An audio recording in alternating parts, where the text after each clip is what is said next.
okay, so I think everyone on the internet by now knows that last week I misquoted something, and I apologize. I said that it was Isaiah 7.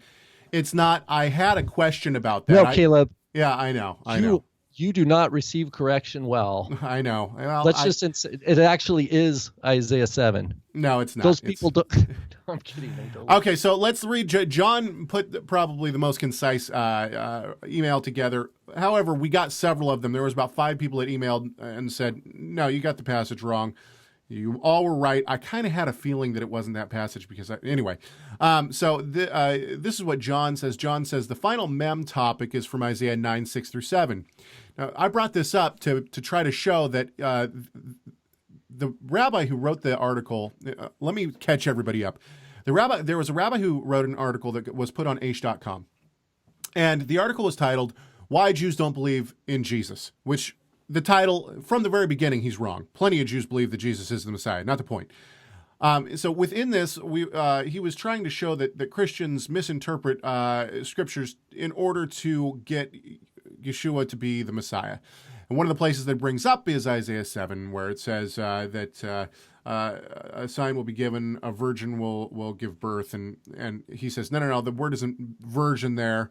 It's the word for young maiden. Nowhere did anybody think that a virgin was going to give birth to the Messiah. Well, first of all, we know that's not true because the Septuagint, which was written about 300 years before Yeshua came, used the word virgin, not young maiden. So obviously somebody thought... And those were Jewish priests. Yeah, exactly.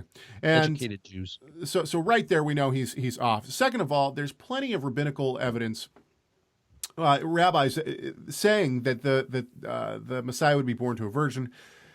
And the reason why is because of the closed mem. And I tried to bring this up.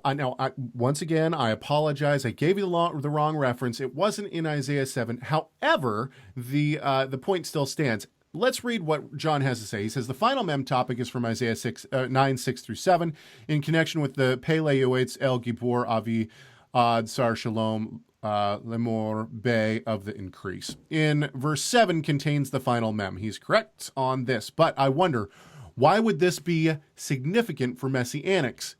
Good question, considering that the interpretation of it stems from the traditional view that the letters have meaning.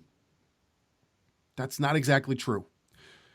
Are you? Well, I understand what I understand what he's saying too. But he says, "Are you in a compromise with the word picture movement? Since it is that the word picture movement has gleaned its fundamental ideas from these rabbinic Kabbalistic concepts." No, I'm not, and I'll explain that in a second. I mean not to be argumentative, but for others that may wonder, I am hoping for a deeper explanation of your acceptance of the Mem Sophit having a meaning that correlates with a philosophy belief system you refute regularly. Wait, okay, you go first. First of all, let's say, John, very, very well put email. This is very good. I almost want to grab a guitar and break into song. No, let's not. Okay, so no. Put. I should get a harmonica. We can play music together. Here's what I would say: is that I personally don't think that the closed mem in Isaiah 9:7 means that the Messiah would be born of a virgin. I personally don't believe that. But my point is that if a rabbi who does not believe that Yeshua is the Messiah says, the Jews have never believed that the Messiah would be born of a virgin, yes, they do. The rabbis say it constantly, and they say it about this verse. I personally don't accept that. I think that one of two things is happening, and Rob has actually enlightened me. Before this past week, I thought that it was a scribal error.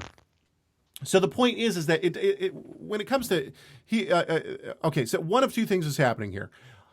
Originally I thought it was probably a shift or a scribal error. Okay, is originally what I thought. Scribal error, and no, we shouldn't read into it. However, the point still stands. If a Jewish person tries to say to you, "Oh, the rabbis would never say that the Messiah was born of a virgin," yes, they would. They say it about Isaiah 9:7. That's the point.